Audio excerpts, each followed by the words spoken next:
Thank you, Ruchi. Good afternoon, everyone. Can you hear me? Right back. Great. I hope you all have had your lunch. So, moderating sessions immediately after lunch. I was discussing it with this August gathering over here is always very challenging. But we'll try to keep it very interactive, and I would request you all to please try to keep your eyes awake. So, together, I think we have got more than 100 years of, I would say, cybersecurity experience on the stage right now. Okay. So I'm sure they're going to do justice to the topic. It's a very pertinent, relevant topic. Beyond breaches, building reliance in resilience, in India and data security paradigm. So I think most of the crowd here is with the information security and a cyber security background. And I think one line which we do not want to hear is "you have been breached," right? So I think that is what I will be starting with, right? With that theme. So my first question would go to Hilal, and I'll start with Harish. Harish, I'll start with you. Uh, could you discuss strategies for managing the risks associated with third-party vendors, particularly in terms of ensuring they have sufficient security measures to protect sensitive data? I know it's a very crazy question I'm starting with, but I thought before we start looking at ourselves, we are always connected with a lot of people. We always worry about our security. We really do not think in terms of the people around us. I mean, in the classic case is COVID, right? The COVID scenario. So, Harish, over to you. You need to switch that on. Yeah. Yes. Can you hear him?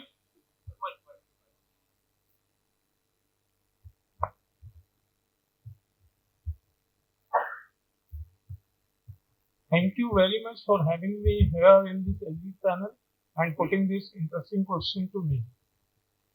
So while talking about vendor security or vendor security assessment, in today's interconnected business landscape, it is very important to have a clear and defined strategy to handle and mitigate risk associated with third-party vendors. So from ages, from long ago, there is a clear strategy which says four T's to handle any kind of risk. First T stands for treat. If we can treat the risk.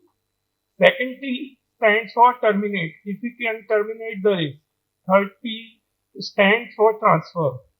And fourth T stands for, terminate or transfer or a combination of both. So if we follow the 4T strategy, we'll be good to go.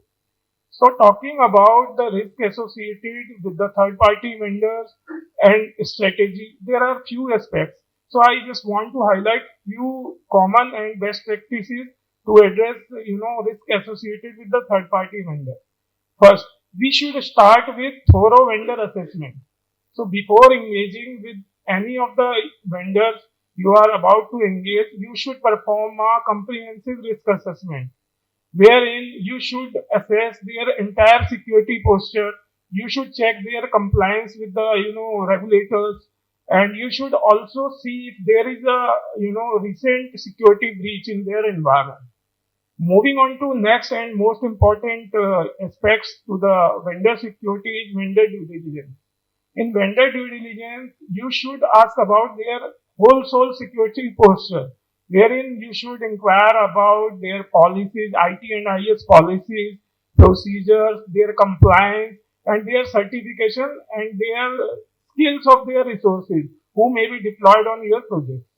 Moving on to next aspect is contractual agreement or contractual obligation. This is a very much important thing to this.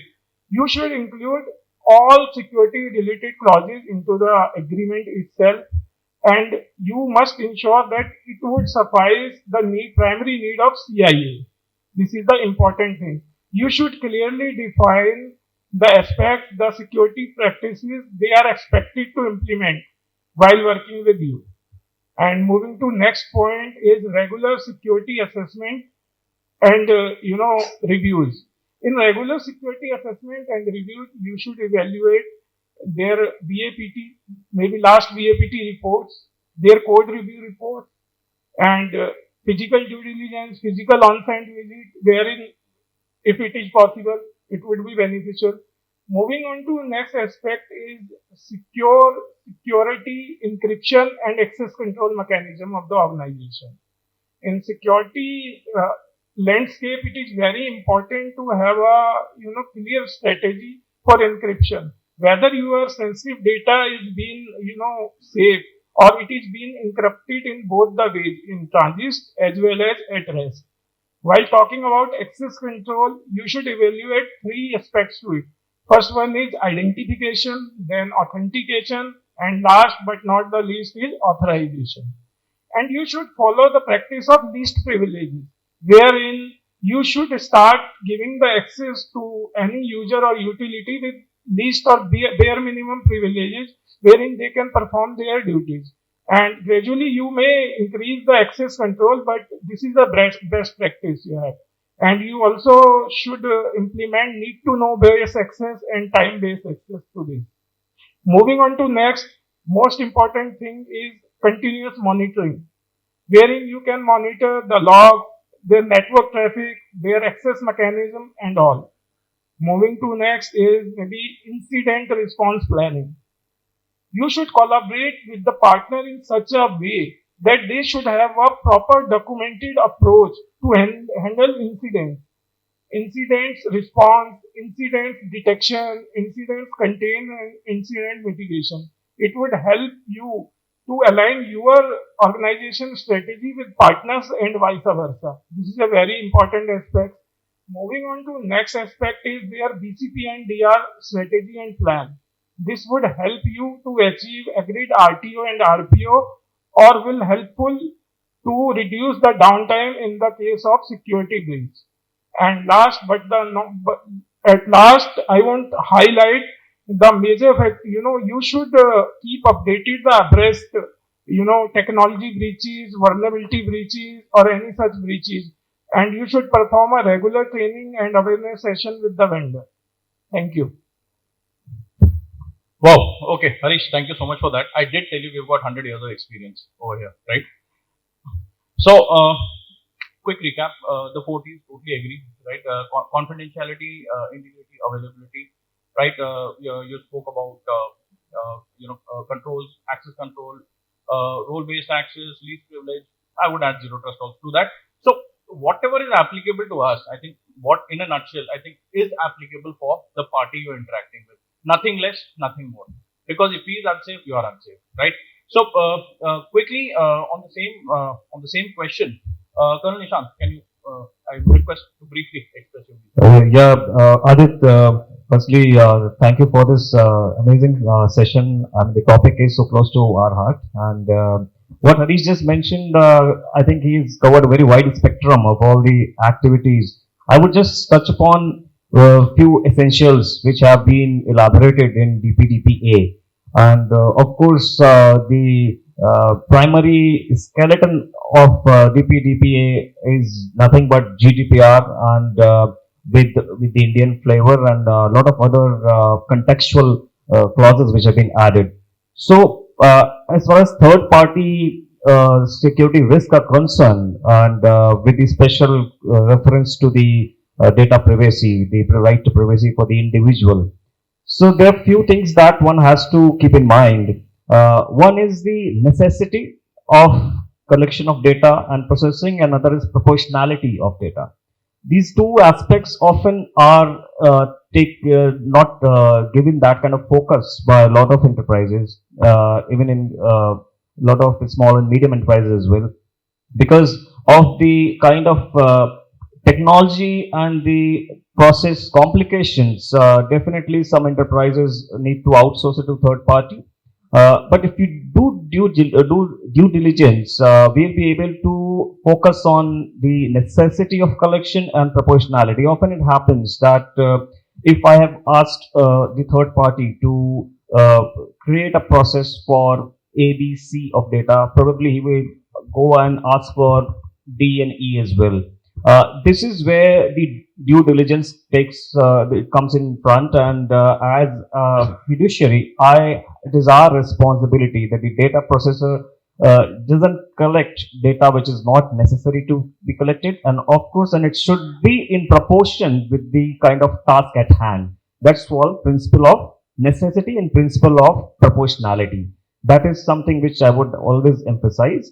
Apart from that, there is something known as once we establish, because this is the era wherein the DPDPA has been made as an act. It is there, but very soon it will be government will start asking questions and a lot of reports will be going in. So now is the time when a lot of enterprises are preparing to be ready for complying with DPDPA. And in that process, there's the initial very mandatory process that everybody has to go through called DPIA. So it's data protection impact analysis. While doing this, third party risk is one of the primary focus, because it is no matter what kind of size of the enterprise it is, but with my experience, I'm saying there would certainly be one or more third parties dealing with your client data or with your employee data.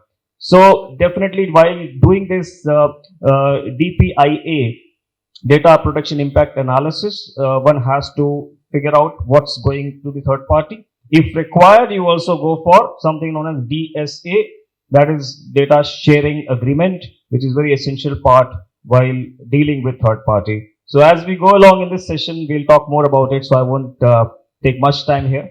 Thank you.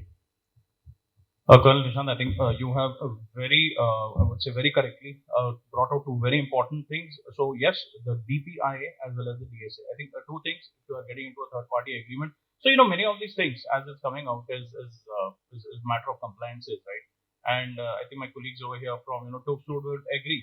I mean, if we pick up any framework, 27001, 27701, I mean, see, this is what they are talking about. So there are frameworks existing over there. I think it's just a question of catching hold of the frameworks, and you make sure that you implement these frameworks. Vivek, quickly, your views on this. So thank you for Quantic for the session, and I think good insights covers nearly all from Harish and Colonel Nishant. Just two things I want to mention. One is see, third party is now is not only about IT. It is also about the entire organization. So I think the trend that we are seeing is it's moving out of the IT as an organization. So cross-functional teams involving finance, HR, and legal. So they are into the assessment process right from the very beginning. So that is one that I'm seeing. And then the second thing which I want to mention is the awareness around the organization related to third party risk. That needs to be put on the board like we do it for the cyber risk. So that's the another thing I would like to add to the fellow panelist discussion point. Thank you, Vivek. I totally agree. See, risk assessment requires a lot of collaboration, because when you discuss with each other, that is when you figure out what really the risks are. A risk-based approach is very important, whether it is maybe internally for your own organization or something outside. We know about the SolarWinds case. Of course, it was a very peculiar case, but finally, that was also a third-party scenario, right? So moving ahead, I've got a question for Anil. Anil, I've got a question for you that so we'll try to take it out.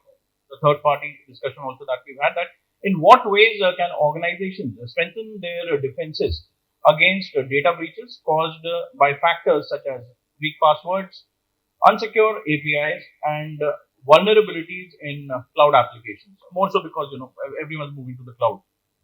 Thank you, Adit, and thank you for listening us. So first of all, I just want to clarify that security is not a destination; it's a journey. So the day by day we evolve, the day by day new threat comes, and which challenges our businesses. So yes, weak passwords have been one of the main culprits.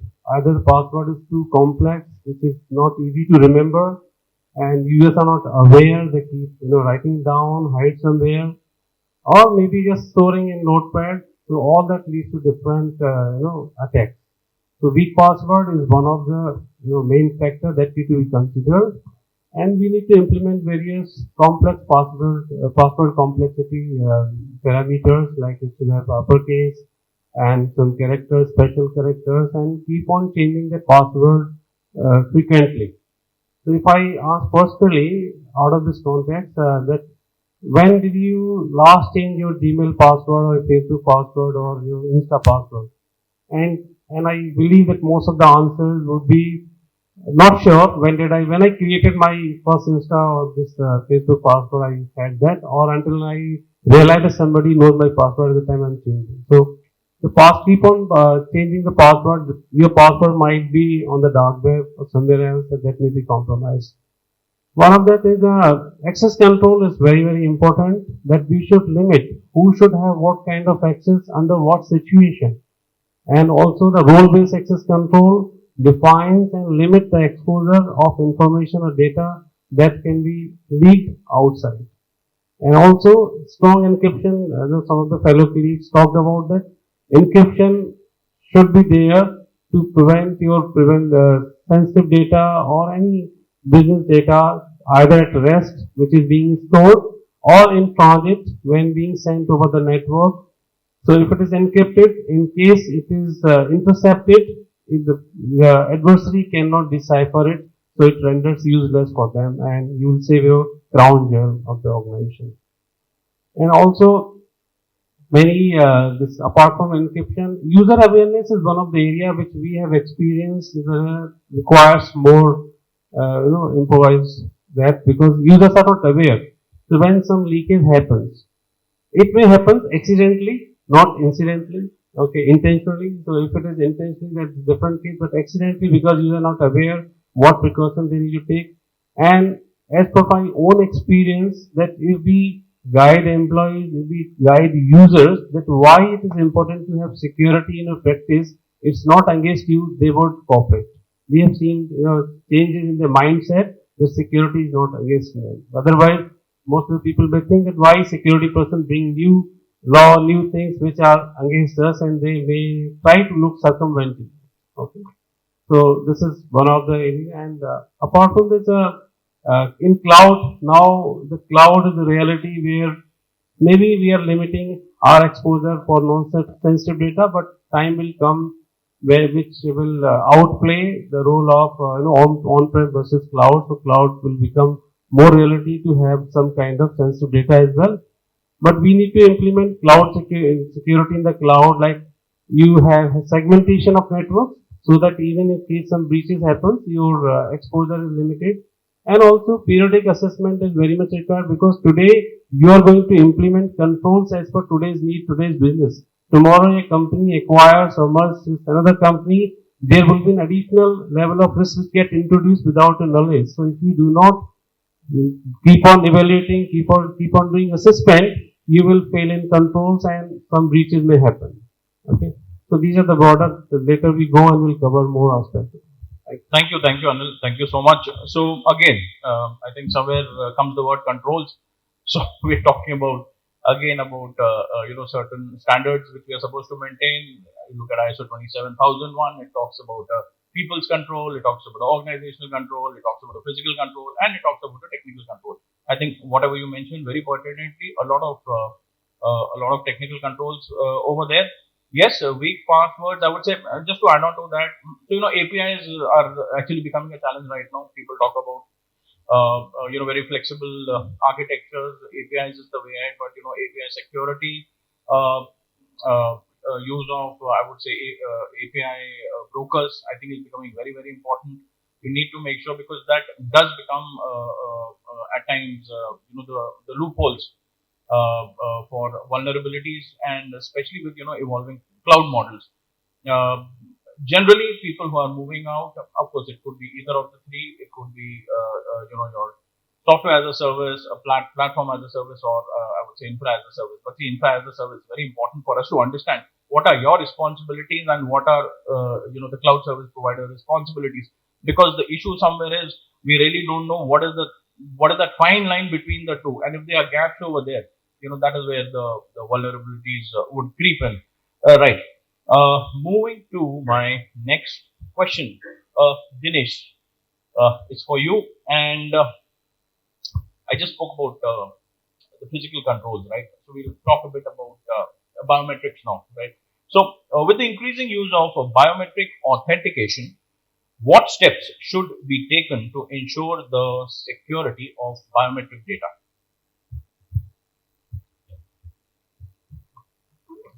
Hello, hope I'm audible.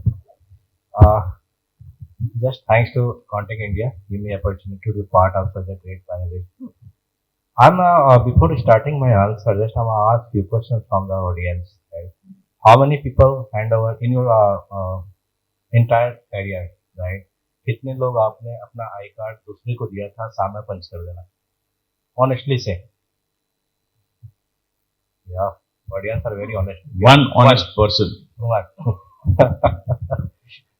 How many people generally use just access his card and pass your gate like a tailgating? Anyone? Yeah, one. So before starting the technical aspect, technical security, right? So need to understand the why biometric access is required. Do the proper authentication and identifications, the biometric control is required. Now I'm come to the directly come to the security side, right? Because now there's so many persons in the questions, 8 to 9 questions, right? So for security expert, first start with the encryption. So definitely encryption is very important for if you want to secure the biometric data that you store. Second one is the storage. If you store your biometric data in any server, right? So your server should be isolated. Right? Just try to be isolated the server. Someone just store his data in the cloud. So definitely in the cloud in different containment zone, right? So it should be a sorry, right? Third one is just use the hashing and sorting technology, right? So whenever just store the data, just you can hash your data, right? And just come to the next point. Next point is just like the compliance prospects. Obviously, then after the Digital Data Protection Act, the DPA, obviously the biometric data and the personal data storage are very critical, right? Because if your data is leaked, so definitely the penalty is very high. This almost is a 250 CR, right? I'm right, it's a 250 CR mostly, right? So obviously the compliance is a very important first. Next one is a multi-factor authentication. So obviously, if you use the biometric, you want to secure the biometric data, so obviously use the multi-authentication, right? So that your data is much secure than the the access control level. So you use the multi-factor authentication. And the last one, but not least, right? So obviously the audit and assessment. Audit and assessment is a very short word, right?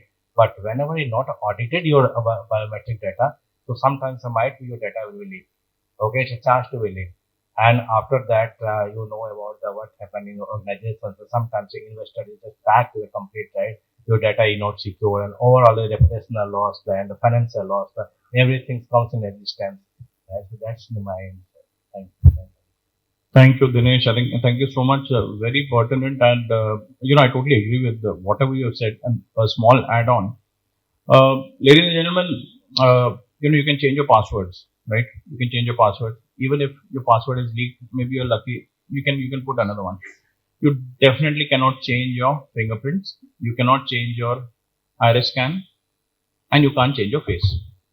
If your data is gone, you are very heavily compromised. I mean, I would just thought it's important for us to understand the gravity of losing your biometric data.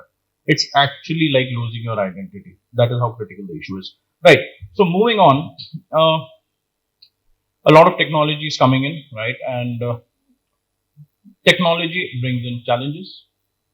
Challenges in terms of vast attack surfaces, and we are discussing breaches over here. So, Colonel Nishant, I have a question for you. How can organizations establish and maintain compliance with data protection laws and regulations? I might also question to you because you very nicely elaborated upon the DPDP. And while still leveraging technological advancements for business growth.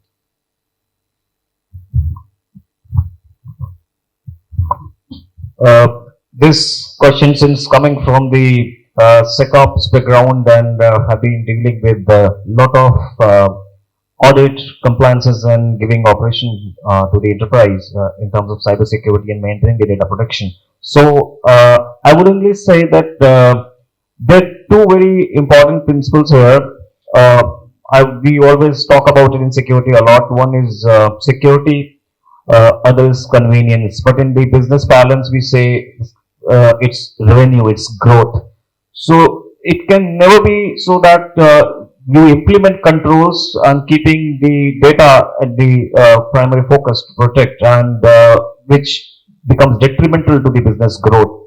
So that should not happen. So how we maintain that sweet balance between the business growth, business and ease of business, and at the same time keeping in mind the compliance requirement from the data protection perspective. Since this theme is today of data protection, so we'll try and map everything there. So one very important aspect, since I'll try and link it with the previous question as well, the very sensitive data today is biometric data, and couple of organizations are, because of the business requirement, collecting it. So you call it KYC. A lot of banks will be doing that, right? So now Supreme Court has come up with something known as legitimate compelling purpose. So legitimate compelling use or legitimate compelling purpose means if an organization wants to collect data which is biometric in nature, has to firstly justify the purpose, the compelling purpose why this data is essential for the business. That is one. Second, it will always be governed again by two principles: the principle of consent, and principle of purpose limitation. Here comes the use of technology and ease of business. Both one has to maintain that strike. So when I say the compliance requirement, definitely you have to keep this in mind. At the same time, you use technology in a way that while collecting this, I am taking the example of biometric data because this is the most sensitive data in personal data. While collecting it, are you using those? Firstly, have you informed this data principle? Have you taken the consent that this is being done? So once we do it's a bigger gamut. So I'll always refer back to something known as DPIA, which every organization has to undergo once you implement DPDPA. So once you do that assessment, you will come across a lot of such business processes where the data is being collected, but you have nowhere with all to map from where has it been collected, whether the purpose limitation was kept in mind or not, whether the consent of the data principle was taken or not. It starts from there. So now you have to have the technologies in place, firstly, to create a complete data flow diagram. You have to understand the process flow of your business, and at the same time, you have to maintain that sweet balance between the business growth, ease of business, and compliance to the regulations. And while doing so, there will be third parties who can be engaged to use such processes, because all organizations today are most of them are somewhat clueless as to how to go about it. So definitely you make use of technology and make sure that first you trace the complete track of data from where it has been originated to where it has been discarded. So it's a data life cycle. One has to see every phase of life cycle, make use of technology, make use of the strategic strategy at the governance level. From there it flows down, and only then you will have, because as an organization, not everybody will have access to every business process in depth. So it has to flow down from the governance level. And definitely when we go ahead in this journey of implementing DPDPA, we will always find that there will be some occasions where your meeting the compliance requirement and your business requirements are totally contradictory. So that's how life is in security and in all the businesses. So as we go ahead, we'll talk more about it. Thank you, Colonel Nishant. I think great views over there. Vivek, would love to hear your views on the same. So I think on the consent side, a strong consent template is very, very important that we are seeing as part of this DPDPA thing. So there are three things on the DPDPA if that is strong, and that's basically feedback from legal and the supply chain. because we work very closely. So, a strong consent template at the point of collection. That's one. Second is a good contract to bind your liabilities to the third party. And the third is when you are outsourcing your data to a third party. So their health. So there are now, in terms of the technology platforms, so there are technology platforms which rate them in terms of numbers or in terms of A, B, C, D, E. So I think that would be very important to assess the third party with whom you're dealing on and the data that you are transferring. On the consent side, it gives you and your management a confidence that in case there is a breach that has happened and the regulator calls you, so you can show that what the consent was taken and how the data has got breached. So the consent, strong agreements, and third, the rating agency. So I think on the consent side, the technology advancement related to consent manager, which tracks the consent from the origin point till the data is destroyed. I think that's one part. Second is on the contract side. So strong contractual tools that can give you a dashboard to the management that these are where our critical data is or personal data is, and this is as per the contractual agreements, these are our obligations, or this is what we need to assess to our third party. And third is with respect to the third party health. So I think the cyber rating platform. So these three things which I feel in addition to Colonel Nishant would be the next technology things to look for in the privacy journey. Thanks, Vivek and Colonel Nishant, I think jointly. You have brought out some very pertinent points. While we focused on the DPDP, and which is very relevant, right? It's going to hit us soon, and I guess very hard. When we are implementing technology, and especially when you have to look at compliance, data protection laws, so somewhere I think the shift left becomes very, very relevant. Shift left, if you are implementing a project, you need to have a shift left. You need to focus on the DevSecOps part of it, right? The Sec part is still really missing in the CI/CD pipeline. Privacy by design, cybersecurity by design. So let's shift left, because whatever the DPDP says. So we were harping so much upon DPDP, very rightly. So when we say consent should be free, specific, independent, unconditional, unambiguous, a lot of emphasis on how the consent should be. So somewhere it will obviously translate into certain checks and balances, which may be actually people, process, and technology balances. So I thought, I'll just add the point about the shift left part. Thank you so much. Thank you so much for that. So moving on to our next question, Saurabh, for you. Yeah. So Saurabh, what security considerations should organizations keep in mind when implementing artificial intelligence and machine learning applications to prevent potential risks to data? Thank you for inviting on this prestigious panel. See, AI ML is a latest technology stack we are adopting in India, and I think everyone knows about the Gemini AI bias data output. So basically, we have to, when we implementing or when we are designing the model for our AI ML outputs, so we should consider it on a higher priority, because it is a new area to be looked upon for the data security.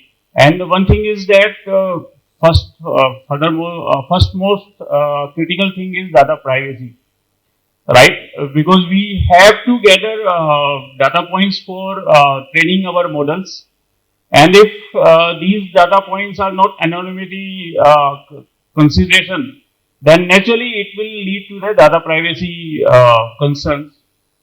And while DPDPA is there, so naturally we have to be more cautious regarding the training data we are using in our language models. Similarly, few attacks vectors are there for model AI models also, like data poisoning. Another one is model inversion attacks. These are the new attack vectors basically targeting our AI ML designing. So for data poisoning, basically we have to have a secure authentication authorization techniques for the team which are developing our AI models. We have to have a role-based authentication. We should be consider encryption for our training data also. While data is on rest or while data on transit. For inversion, model inversion technique, basically attacker in this technique, attacker try to reconstruct the training data by using the modeling algorithms and reconstructing the training data. So it's very critical. If we have used, let's say we are using PII data for our model training, and someone use model inversion technique and able to reconstruct our training data, then naturally it's a huge leak. For preventing such type of attack, we should use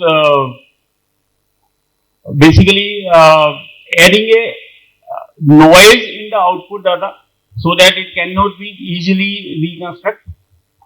Similarly, another security parameters we should use, like I said, encryption, and then data privacy for basically keeping the data at privacy. We should also keep it training to our all the IT teams which they are designing, modeling, because awareness is the key for any cyber security event. If everyone is aware how critical is data, how critical is our process, and how critical is securing our process of designing AI ML programs, then naturally they will create an environment which is security first, privacy first, and keeping them secure at the secure places. That's from my side. Saurabh, thank you so much. I think very relevant, pertinent things which have been brought out, and especially the model inversion technique.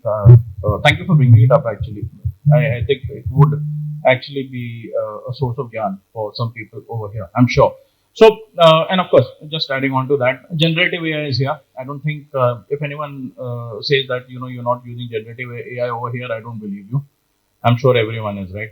And we are also aware of the fact when you try to get a personalized experience on the generative AI portal, it could be ChatGPT 3.54 or Lambda, whatever you're using. There's a lot of data you are putting in over there because you want that guy to think like you.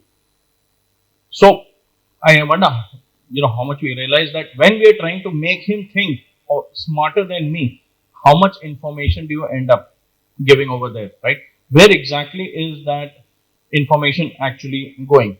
So we're talking about ISO standards. As a matter of fact, 42001 for everybody's information is the new AI standard which has hit the block.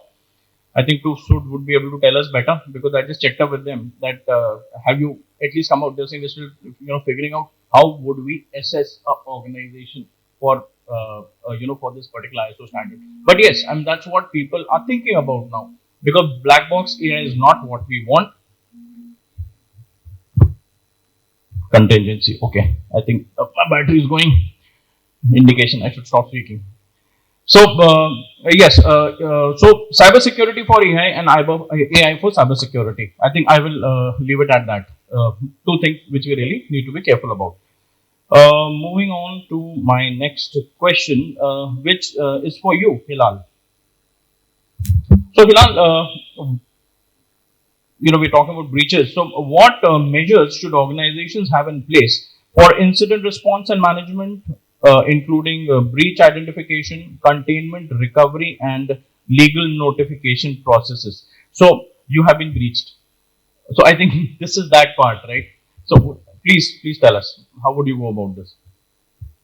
Yeah, thank you, Aditya, for that question. Right. So, incident response actually is like one of the pillars of cybersecurity, right? So, there's a well-known basic phrase in cybersecurity that says that there are only two types of organizations in the world: organizations that are breached, and there are organizations that have been breached but do not know that they have been breached. So, which means that it is important to make sure that, okay, if in case that you are breached or you have an incident, you need to understand that how you're going to react to that. So the preparation for basically making sure that you mitigate an incident is extremely important. How you go about it is depending on basically like the severity of the incident. And in general, what happens is that you want to make sure that you have a very clear picture of what your mean time to detect and mean time to respond, those requirements are for your organization. So in order for you to basically build a robust incident response plan, you need to basically make sure that your technology is resilient and it actually has the necessary controls and it has the necessary monitoring in place, which can actually alert you about any kind of intrusion attempts. And so that you can actually do the triaging and you can actually start basically mitigating or controlling that particular incident. So, in terms of basically like, okay, what do you need? What do you exactly need to do, right? So there are two aspects. That one is basically the logical and technical controls, and the other is basically the process controls. So on the logical and technical side, you want to make sure that your logging is basically enabled. You have good quality data coming in from your sources where they can give you quality information about in terms of basically if there's any kind of incident that's happening or is about to happen. The second is basically like making sure that you have technology that can interpret if you are being basically impacted by an incident.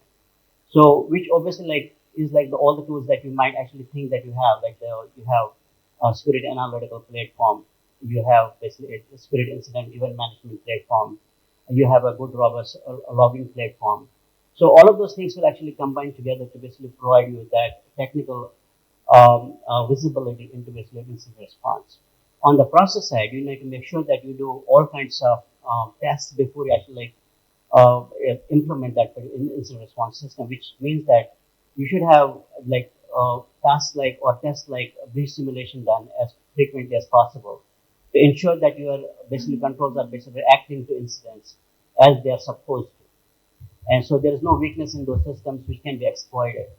Second is basically you want to make sure that okay you introduce chaos into your testing process, which will which will allow you to scale your incident response platform. Third is basically there is no alternative substitute to basically scaling your incident response without your automation and without your basically orchestration methods in your organization. So you want to make sure that you have complete coverage on that as well. So overall, basically, you need to basically there is an end-to-end process. So you start with basically detection of an incident, you start basically responding to an incident, you want to basically control an incident, and then you want to report an incident. On the reporting side, which you asked about, okay, how do you deal with that breach, right, or how you deal with an incident. So depending on the incident, you may actually want to have a proper strategy in place that determines, okay, who needs to be contacted in case of a particular breach. You may actually want to there may be a requirement for you to basically report that incident to regulators, for example.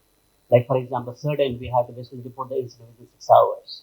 So you need to ensure that you have that kind of capacity which will enable you to basically report that incident. Second is, okay, how do you sort of like contain the fallout from the incident? How do you make sure that your reputation and your financial loss is not basically like as much as it can be, right? So you need to have a proper PR policy in place. You need to make sure that there's a incident response team, which actually has proper escalations within a structure built within, so that only representatives of that particular incident response team can actually talk to people who you are supposed to talk to, for example, the regulators, the media, your partners, and your customers who you need to basically like inform. So all of that actually is part of that incident response chain. And then, of course, it may turn out that you may have to take some legal recourse or you may have to do some investigation like forensics and things like that. So you want to make sure that you have those controls also in place. So it's a incident response in itself is like a I hate to say it, is again a journey, right? So it's not, you're always going to be optimizing it. So there is no such thing as okay out of box incident response plan. So you need to ensure that like what it started with, which was basically like identifying your mean time to respond and mean time to detect. Those are extremely important for you to basically have a good solid incident response. Hilal, it's very evident that you're really on top of the incident response game. This brings a thought to my head that Mike Tyson has said, Mike Tyson, the boxer, right? He said that your plan fails as soon as you get the first punch on the face. So whatever plans you made to tackle your opponent, they fail as soon as you get the first punch on the face. So yes, being a veteran, we say that the more you sweat in peace, the less you bleed in war. So breach attack simulations, absolutely, could not agree more. Wargaming, we call it red teaming, blue teaming, purple teaming. They are new concepts, but they're very much there. Organizations, and I'm very happy to see I come from a managed services background. There are organizations which are connecting. They want to be checked for the robustness of their cybersecurity framework. They are asking for ethical hacking. That what can you do? Can you actually breach me? I would like to know how can you breach me. So there is definitely a shift in thought process. People are willing to be checked. They want to be checked because it's not. See, we don't want to be the ostrich, right? Ostrich, when sees danger, head into the sand. That will not help, especially in our domain. So the people process technology framework is very important over here. Thank you for bringing up the issue of automation. Yes, I think SOAR as a tool in the SOC becomes very important today. The right playbooks, integration of course is the key over here. The playbook will never work if we have the right security control integration. But yes, I think very wonderfully summed up. Thank you so much. Moving on to my next question. Saurabh, this is for you. And so we, of course, we handled the breach scenario very well. And I'll focus now a bit on data encryption, right? How critical is data encryption in ensuring the security of sensitive information both during transit and while at rest?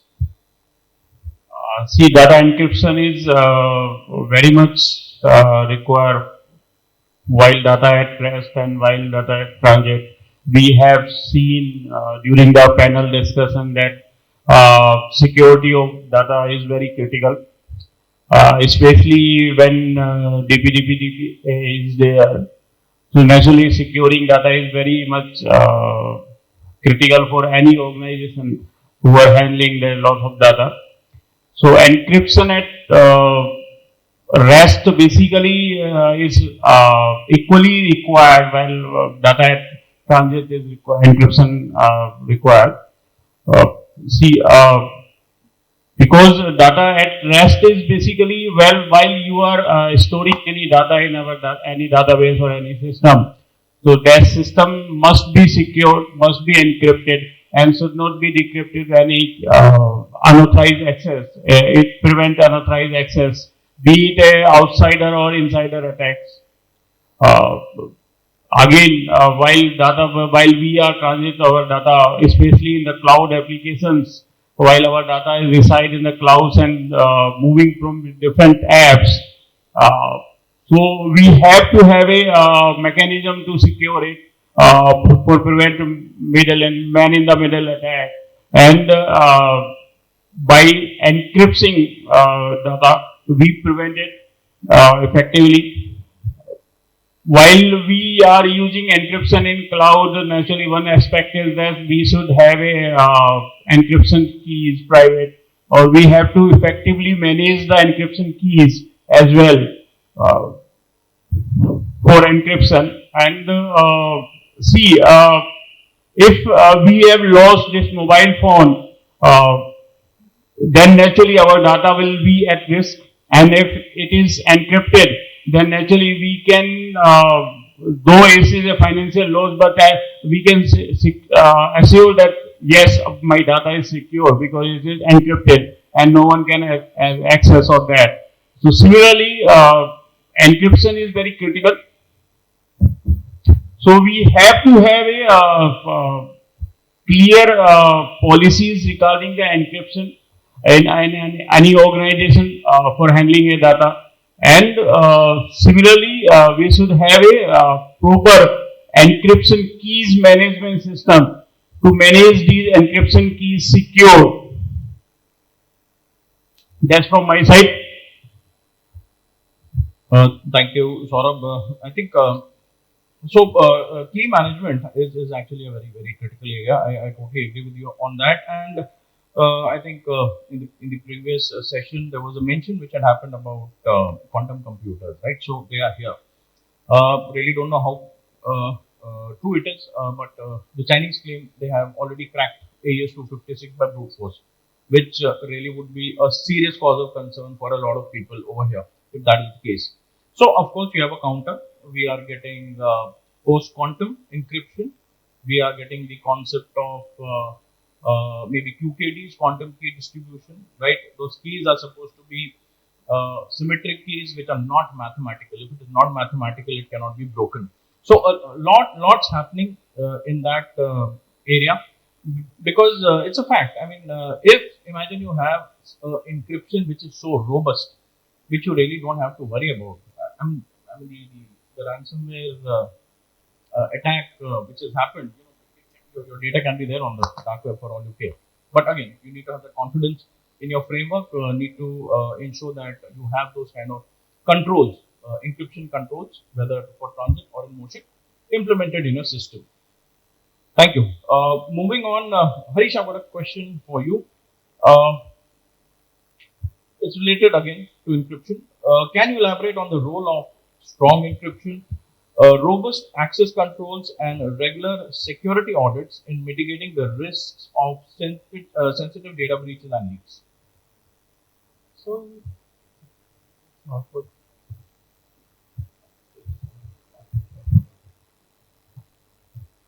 am I audible? So in today's world, data breach to your sensitive data can happen from different sources.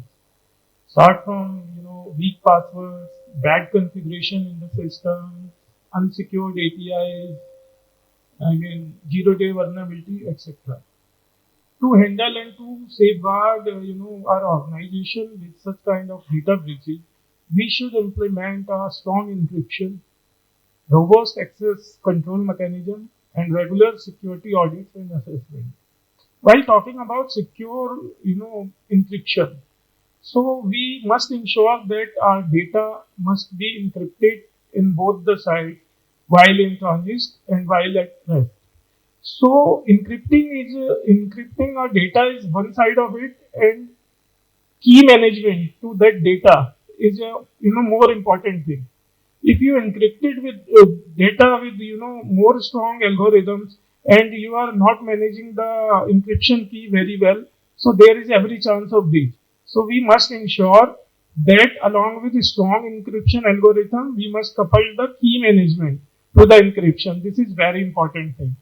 And while talking about robust access control, again, the most two traditional approach were there. One is SOD, that is segregation of duty matrices, and again access role matrix. They are still very much efficient and very much in practice. So I would say we should follow the practice of segregation of duties and access role matrix while granting access to any utility, any entity within the information system. And we should start with least access, time-based access, and need to know access basis. And we should also try to monitor the admin level activities if possible by having tools like PAM and whatsoever. It is again a very important aspect to access control. Moving on to regular audits and assessment, we should start with vulnerability assessment, penetration testing, code reviews, gap assessment with compliance certification, due diligence, physical visit, etc. So while we try to achieve the strong encryption, the robust access control, and regular security audit and assessment, we can achieve, safeguard our organization from a non-breaches. Thank you. Anil, if I can have your views, please, on the same question. Sure. So I'll take you one step back from the data which you're going to protect. So first of all, do you have complete visibility of the data, where it's lying? So you can only secure things which are visible to you. You can put control across that. But if you're not totally aware where the crown jewels are residing, a copy of that residing, you may end up having losing that. So that's one thing. And encryption, as rightly mentioned, the key of secure encryption has to be maintained and protected well. And you should use the like advanced encryption standards or other standards which are available to protect your encrypted data when the press or in motion. And also robust authentication is role-based access control, least privilege. These are all the mechanisms which are available that should be exercised to see and in what situation the data should be accessible. And now we have seen the trend of increasing APIs. So APIs are one of the mechanisms where the data may get leaked. If not protected, you should sanitize them. You can do the rate limiting so that you can thwart different attacks which trying to steal your data through APIs, and also use open authentication and other secure API mechanisms to prevent that there is no malicious or anomalies happening with the introduction of new APIs. That's the other thing. And apart from that, the other aspect which is related to human being, that awareness is a key to your success, because those who are running those systems, they should be aware that what are the things they need to keep in mind. And one more thing, a practical aspect which I want to put here, that we have a lot of robust systems in place. They are generating different logs, and these systems often work in silos. So one create log, another system create log, but none of the systems are talking to each other, cannot have some actionable items out of that. Your system might be in attack, but you're not having visibility that is actually an attack because of having different systems which are not talking to each other. So we should also look at the system integration, which can give you a collective information, actionable item, so you can take corrective action in time. That's all. Anil, thank you so much. My quick takeaways from hearing both these gentlemen is, first of yes, key management, we already harped upon this. I think key management becomes very, very crucial. And I think especially for the BFSI sector, we are aware what are the stringent mandates from the government which have come. So key management, simple solution would be how can you get better control of the keys? Is it good enough that the keys what is being provided by a cloud service provider, is that enough? Or is it a mechanism that you will give the keys from your premise, or as you call the BYOB, bring your own box, use your own HSM box. So yes, and in addition to keys, I would say that very rightly brought up, you cannot protect what you cannot see. I think identify your critical data, because your security framework honestly would build upon where your crown jewels are. I totally agree with you on that, Anil and Harish. Thank you so much. We are now moving on to, of course, the theme, right? We were talking about resilience. We are harping upon a lot about data. The DPDP is here. So I have a question now, maybe my second last question. This is for Hilal. And after this, I would love to hear your views also on the same. How are organizations in India navigating compliance with the Digital Personal Data Protection Act and other data protection laws to avoid legal repercussions, which we know is anything from 50 to 150 CR? First of all, I just want to clarify, right? So it's every time we hear about regulations and we think about punishments, right? It's not necessarily that we should be afraid of repercussion. Of course, there is going to be fines and all that, which is fine. But I believe that the regulations that have come, particularly around the data privacy, are actually an opportunity. So I don't think that anybody was talking about something like content management systems like 2 years back. Nobody was talking about privacy like 5 years back. So it's like a very important fact to understand that this brings a lot of innovation in basically cybersecurity. It brings innovation in the kind of businesses that we do. And we should not always think about basically, okay, there's going to be repercussion if I do not comply or if I'm not basically doing the regulation properly.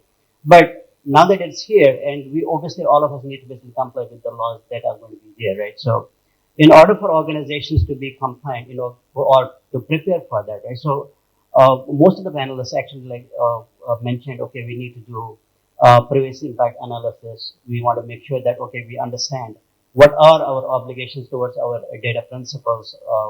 We need to understand what kind of data processors are we.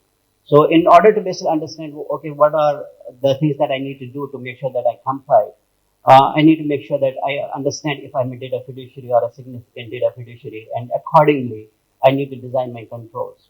So earlier it was actually mentioned that, okay, that you need to do a thorough discovery job of data collection, and want to make sure that, okay, you interpret the data with respect to privacy concerns.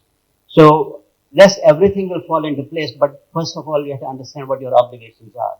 So if you want to implement, say, technical controls, or you want to implement any other logical controls, right? So that will only come after you understand, okay, this is what I'm supposed to basically do in order for me to not become a victim of basically the regulations or fines or things like that. So my recommendation is basically to make sure that you do a privacy impact analysis to understand what kind of data processor an organization is.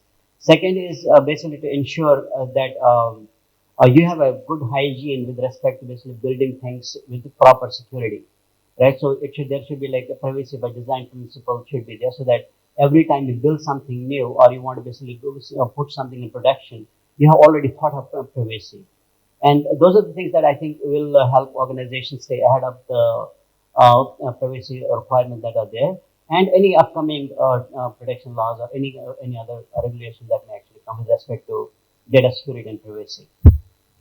Well, thank you so much. Ladies and gentlemen, the time is up, but Colonel Shank, would love to hear you. Okay, since the time is up, so in the interest of time, I would just like to emphasize in four very important pillars when you as an organization have to think about the DPDP compliance and your obligations towards the compliance. One is the nature, second is scope, third is context, and fourth is purpose. So you should be aware of nature. What is that data, that what do you want to do with the data first? Secondly is your scope. What is that which will be processed? Context. What all processes which may have an impact on the privacy of data subject? Fourth is the purpose. Why exactly do you think that you should be taking this data and processing it? I think in the interest of time, I'll leave it at this. Wow, thank you so much. Ladies and gentlemen, I did tell you 100 years of experience on the stage. I think we have covered a lot today. I don't think we could have done more justice. Gentlemen, thank you so much. You have been a great panel. Ladies and gentlemen, you've been a great audience. Thank you so much.